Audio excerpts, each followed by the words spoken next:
March 2024 is coming to a close, so it's time for another business update. I'm going to be talking with you about some YouTube stuff like I normally do.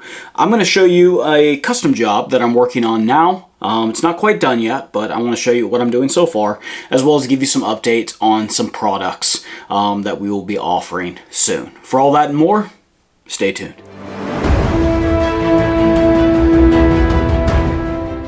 Hey everyone, welcome back to the workshop. We have a lot to get into in this business update, so let's jump right in.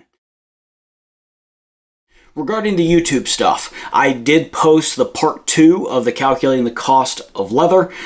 So I took the things that I said in part 1 and feedback that I got from you guys and made a video. We compared some things, crunched the numbers in a bunch of different areas. That video is about an hour long, but if you really want a deep dive into my method of calculating the cost of leather and being able to compare my method to other methods that were suggested in the comments, I highly recommend the video. I stand by my work. It's a lot of fun. So yeah, check that out. That video was posted this past month. Also want to let you know I've got a new series that I want to put on the channel. By series, I mean a separate playlist on the YouTubes.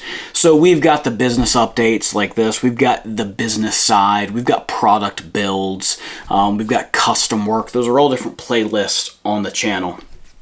So I wanted to do a new one just because I am working on things in the workshop as far as organizing things, different containers, storage compartments, shelves, things like that. So I thought it would be good to do a new series called Shop Talk, where I just share with you some things that I do in my shop that work well for me as far as storage and organization and making the most of a small space. And so I'm just going to give you a quick preview of the first type of thing that I'm going to cover in the first video of that series. I should be able to film that either starting later today or tomorrow. All right.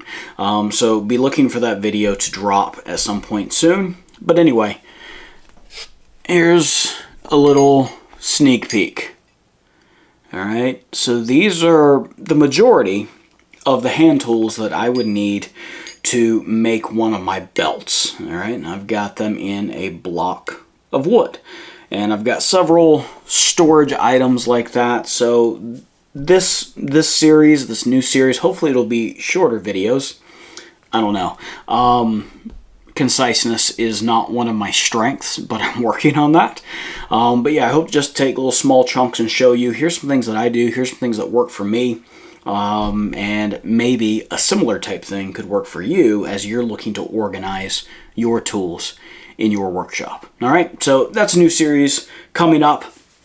Also regarding the business side stuff, I think the next few business side episodes that I want to film are just kind of going through like our story. All right, I can't tell you how or when you need to officially start your business, but I can simply share what my story was like, how we transitioned from a hobby to actually a business where we're reporting things on our taxes, all right, for the IRS.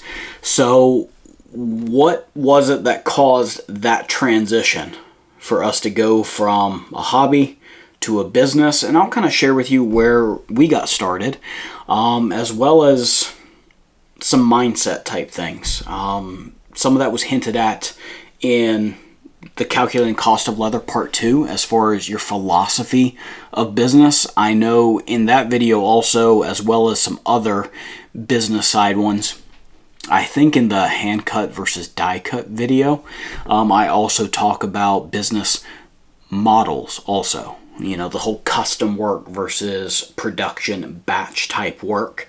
It depends on what you're doing, and you have to approach things from different perspectives depending on the model of your business. So we may get into some of those type of topics. I just want to share some things about our journey, how we got started, where our name came from, things like that. Because maybe that could be of assistance to you in your journey. I wish I could give you a step-by-step, here's what to do, here's the name you should choose, here's where you're going to get your first contract. But I can't. All I can do is really share with you my experience to give you some advice. And what you do with that is entirely up to you. All right, so that's what we've got going for the YouTube. Let's move on to the next section. I want to show you some custom work that I'm working on now.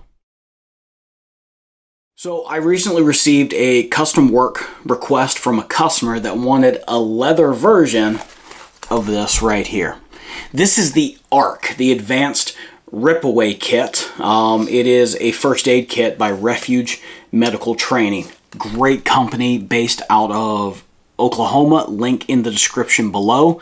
I also sell them some leather pouches for some of their first aid kits. They insist that everything, every component that they put in their products be manufactured in the US. All right, so even this bag here for the ARC was manufactured in the US and designed specifically for Refuge. So if you're into supporting American workers and American jobs and you need high quality first aid kits, bleeding prevention kits, trauma medicine stuff, Refuge Medical Training. They're awesome. All right, so anyway, this ARC, the Advanced Rip-Away Kit's designed to go on like your headrest or, you know, plate carriers, whatever else.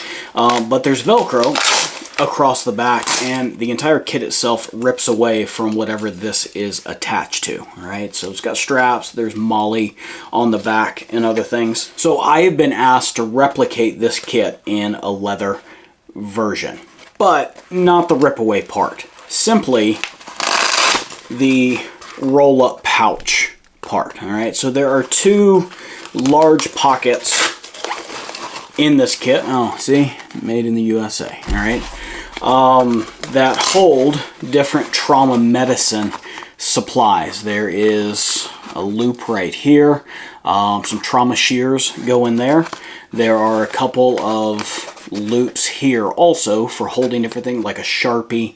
I think in the kit also, this was probably added by the customer, a personal item, a pen flashlight, just in case you need extra light. And on the bottom, with this elastic cord here, oh, don't want to pull that out, it actually holds a Gen 7 cat tourniquet on the bottom. All right, so that with a quick release of this elastic, you have something to where you can stop some bleeding right away. Then you rip out the kit, you know, get everything else that you need. So yes, my customer asked for a leather version of this that would hold all the components that he normally carries in this ARC. All right, so that includes the Gen 7 tourniquet on the bottom, all the loops, the scissors, the shears. All right, keep in mind, this is a prototype, still in process. So there's parts that I experimented with that I don't like, that I'm not gonna do on the final product. But yeah, I had to prototype this from scratch, and it's not quite where I want it, but here's what we've got so far. All the components packed in there. This could be tighter, all right? But when you open this up, it has everything in it, including the Sharpie and the pen light, all the components for the two pouches, plus the shears that are held in here. So far, I don't have the attachments for the tourniquet at the bottom, but I will, so that's something else I still need to work on. I also don't have any attachments on the back for putting that on like a duty belt or plate carrier or things. So there are these belt snaps that the customer sent me that he wants to use to attach this. So I will ensure that my leather pieces that I use will fit these items and get them spaced properly and such. So that's what I've got going on so far. This is my leather version of the ARC by Refuge Medical Training. There is an item that we brought to the Refuge Ruckus that we've never brought to another show. In fact, it's only been up behind me since the last video, all right, calculating the cost of leather part 2. And it is this. So that is a crossbody strap with some leather cuffs and fur for a shofar. A shofar is, when you see the Bible talk about trumpets, all right, and different people blowing trumpets in the Bible, it's not like our modern brass ones, all right? This is what it's talking about. This is a ram's horn. And they come in different sizes and shapes. This is one of the larger ones. There's some that are straight that don't have this curve. There's some really small ones that are just like a right angle, you know, that are smaller horns that you can use. And the reason I brought this to the Refuge Ruckus was that the people that were hosting it, the people that run Refuge Medical Training, they are people of faith, just like I am, right? Not in a generic sense, actually very specific. They believe much the same way that I do.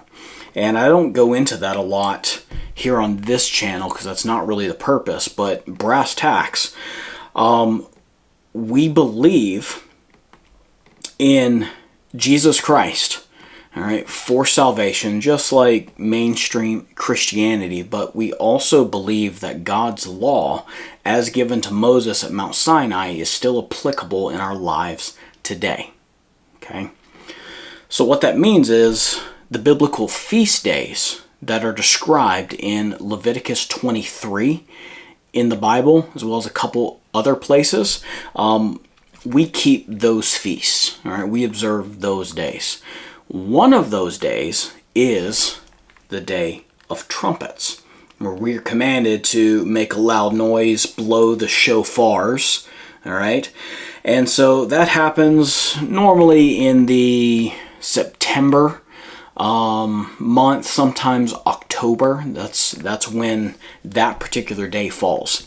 So this past fall, before the Day of Trumpets, I have had this shofar for several years, but there's just like a synthetic bag that it comes in, and I was like, you know what, I own a leather business. There's really no reason why I shouldn't have something made out of leather to carry this shofar. So the day before trumpets, I made this. It is designed to simply go over your shoulder, and the tension of it, all right, keeps the cuffs from sliding off. Well, the tension and the curved spiral shape of the shofar keeps the ends from sliding together. And so this way, you can always be strapped up with your shofar, ready to give this thing a sounding whenever you need to. And I just thought it was really cool. So I've got this snapped into place. There's 2 different size cuffs that are on here. So it's very simple. I lined them with a sheepskin that I had. It was dyed a light brown. Got that sewn into place. Got my snaps and everything. So, and then a D-ring on here to slide my strap through. So for the larger cuff, it's the same concept. It is just a larger piece, all right? It is a larger cuff as compared to the one at the top, all right? So these are actually 3 different pieces that can all come apart, all right? It's just a standard belt loop here, belt buckle, I should say. And so these are actually 3 different pieces. And I got a lot of great feedback from the folks at the Ruckus, because like I said, they believe and practice their faith the same way that I do. And so there are quite a few of these things out there for people who believe like us. And so everyone, I'm being hyperbolic, but yeah, a lot of people wanted to know if this was for sale, and I had to tell them, no, that's just mine. It's a prototype. But because it was so popular, I am going to design a product line, probably with small belt buckles on here, so there's a little bit of adjustment that you could have with these cuffs. And I would probably sell this as 3 different items, because everyone's Shofar is going to be slightly different. Not all of them are going to be the size. Some are going to be smaller, some are going to be, you know, this short right here, and may not need a cuff that large. So I for sure will sell 2, maybe 3 size cuffs. This being like a small one, this being a large. I might do a medium size between the two that would roughly fit somewhere in the center here. So if you had a shorter Shofar that's only this big around compared to that, then you may need a slightly smaller cuff. All right. For the miniature handheld ones, or the ones that are really short, you may just need 1 cuff. And maybe some type of wrist strap so that if you let it go, you know, it doesn't fall to the ground.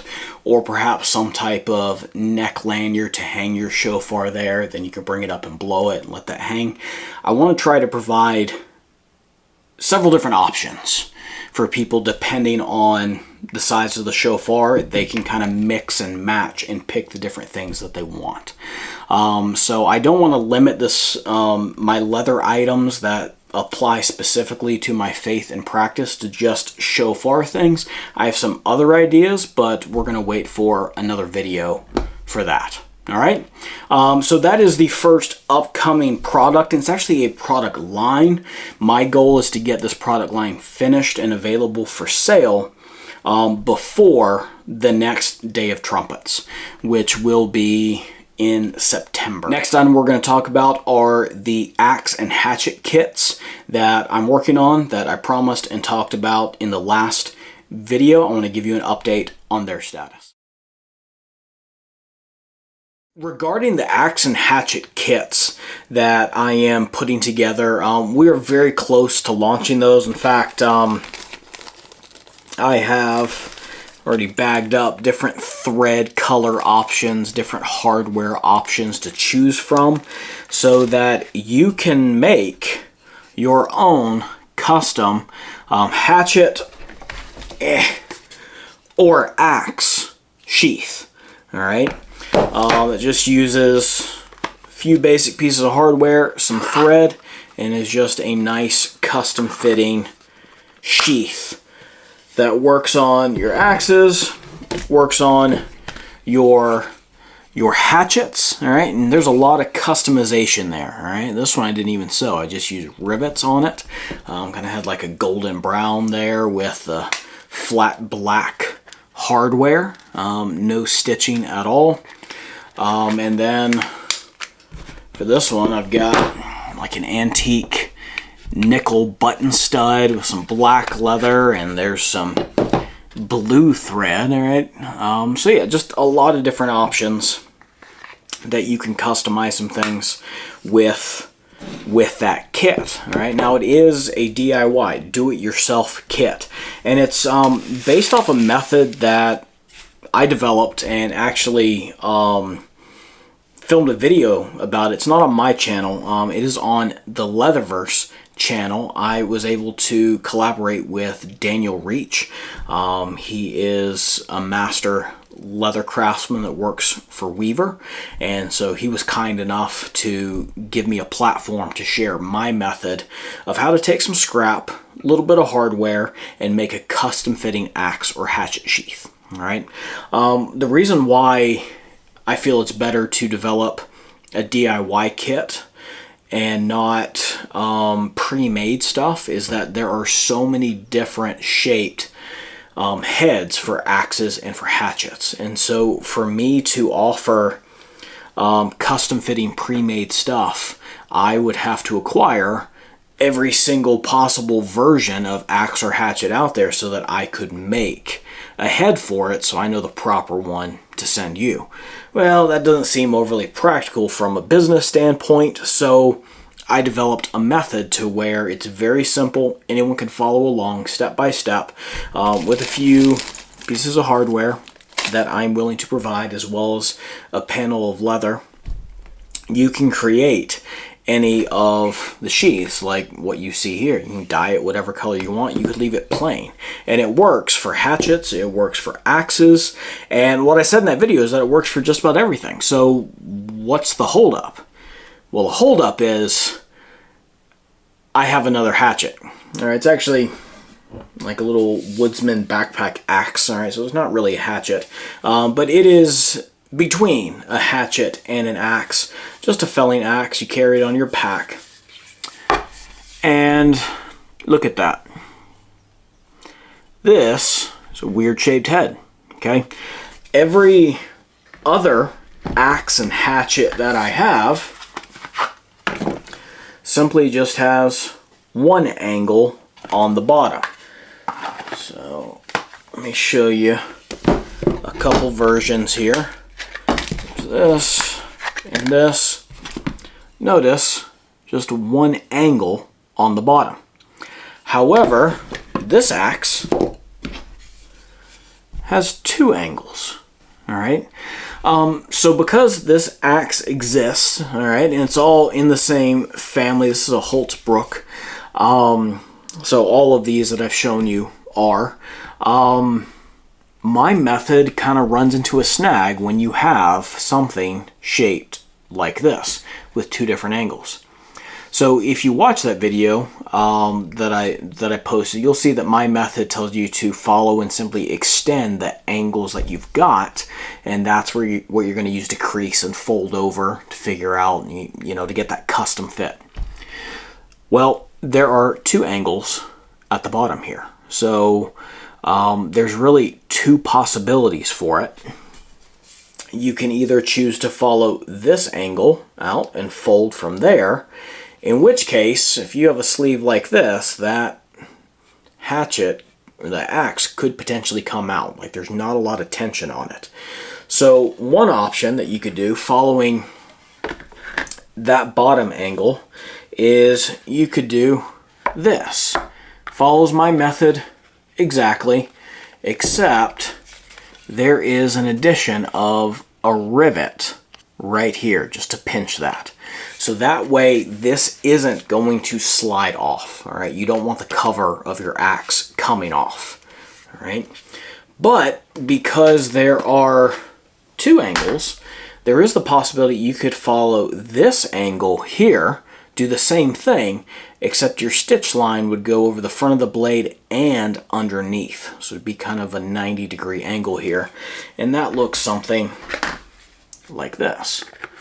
So for this one, let me get that in there. There are two different options for how you can do this. Let me show you the back side of it. That way you can see that stitch line that goes around. So there is this option with just the single stitch line with a rivet right there, and then there is this option. This option is the tough one. All right, if you notice when I was putting this on, this doesn't snap into place as nicely as all my other covers or even as nicely as this one because of this steep angle. I am having trouble developing a method, or knowing the exact starting point to get a cover like this to fit properly. There's extra steps involved in the process. It's not as straightforward as doing just one of these or really any of the other types. And this one right now has a lot of play in it. All right, that is way too loose for something that should be custom fit. All right, so I don't know how well you'll be able to see that, but yeah, there's a good like 1/4 inch gap. Yeah, I don't know if you can see that between the blade and the bottom of the leather right there. All right, so there's a lot of play in this. Until such a time that I can develop a repeatable step-by-step system to where someone who has an axe head like this can simply follow my instructions and get a custom fitting sheath, I don't feel comfortable launching the product. because with the product is an instructional video that's going to be different than the one that was on the Leatherverse, because it's going to be me opening up the kit, taking out the different hardware that comes into a piece of leather that comes in the kit, and showing you step by step how to do and how to make these different sheaths. And I want to throw in a part of that instructional video of what to do if you have a weird shaped axe head like this, to where I can show the two different options that both fit snugly and perfectly, and what are some of the extra steps and the nuance that go with it. So until I get this particular version figured out so I can include that in my video, that's causing a delay on the product. Because I could just launch a product with what I have. Like, I can launch the actual product, not include an axe like this in my explanation, film a video showing step by step. Well, when I finally got around to doing this, or when inevitably someone sends me an email and reaches out saying, yeah, it's great, but it doesn't work for my axe, I'm going to have to refilm that part anyway and problem solve and re-upload that video. And I'd much rather just get that done on the front end rather than waiting for complaints and bad reviews and things, just so I can rush out a product. So hopefully that makes sense. It's still coming, almost done. Just have a few more bugs to work out. Last but certainly not least, our April exclusive items. Each month I'm trying to offer you something that's exclusive to just that month. And for the month of April, I've got 3 pouches. They are a discontinued version of our original leather belt pouch without snaps. Not a one of these has snaps. The reason they're discontinued, here is one that we are selling now. Here's the discontinued version. Can you see the difference? All right. The only difference, aside from the slight color, these are darker, the only difference is the width of the opening across the top. You can see these other ones taper in quite a bit. And these ones, yeah, they taper a little bit, but it is substantially wider, okay, than these discontinued versions. So this is the style of pouch that we sell on Self-Reliance Outfitters, and it used to be these. All right, same basic shape. Like I said, the only difference is the opening at the top. We started seeing comment after comment come in on Self-Reliance Outfitters saying, hey, these are great pouches, but the opening is really small, or, you know, I can't get my hands in. My hand barely fits. All right, it is quite snug, but you didn't really have to worry at all about your stuff falling out. You don't really have to worry about it here either, but yeah. We had quite a few of these already made and on standby for the next batch that Self-Reliance Outfitters would order. But as we saw comments coming in, we decided we were getting too many negative comments to not address that issue. And so we widened the pattern. We got whole new die cuts made. It was a big expense for us to do that. But we felt that it offered a better product, and we were willing to do it. So like I said, we had quite a few of these made and ready to go for the next batch, and so they've been sitting on our shelves, and we occasionally take them to shows and offer discount pouches and such, and so we've sold the majority of them. We had 30 or 40 of them, I think. Maybe not that many, maybe just a couple dozen, I don't know. We had a lot of these that were on standby because we were trying to work ahead before we had to make the call to change the pattern, and now we've only got 3. All right, so I'll probably number them 1, 2, and 3. This one just has a lot of scratches on it. I'll hit it with a heat gun, let all those kind of work in. This one has like a little, I'm not sure if you can see that, kind of like a blemish, you know, a range mark right there. Maybe that was some type of scar or injury on the cow. I don't know. There's a line across here, but no, kind of a lighter brown look, very soft, feels nice. This one has a darker loop. So this one, this loop was obviously from a completely different batch of leather than the main pouch was. There's a couple little discoloration marks and everything, but yeah, all those add a uniqueness to the pouches. So I'll probably label them just, you know, 1, 2, and 3 in whatever order, and have you pick the one that you want. So these would be good for ladies or children that have smaller hands. If you've got large hands, probably not a good option for you. But because they are discontinued, we're going to be selling them for a discounted price. So think probably $35 is what we'll sell these for. Same high quality. The stitching is all, you know, quadruple stitch loop. You know, there's rivets at the top of the gussets here. Good quality stuff. Just a slightly smaller opening than these. All right, so these are the April products, the April exclusive. I've only got 3. They are the last 3 of a discontinued style. We probably will never make these again. 1, because they're really hard to turn inside out because the opening is smaller. And 2, a lot of people didn't like the smaller opening. But if a smaller opening will work for you, get one of these April pouches this coming month only. They will probably go live March 31st. Or April 2nd, I don't know. We shoot for the beginning of the month, but sometimes we don't always get that perfectly.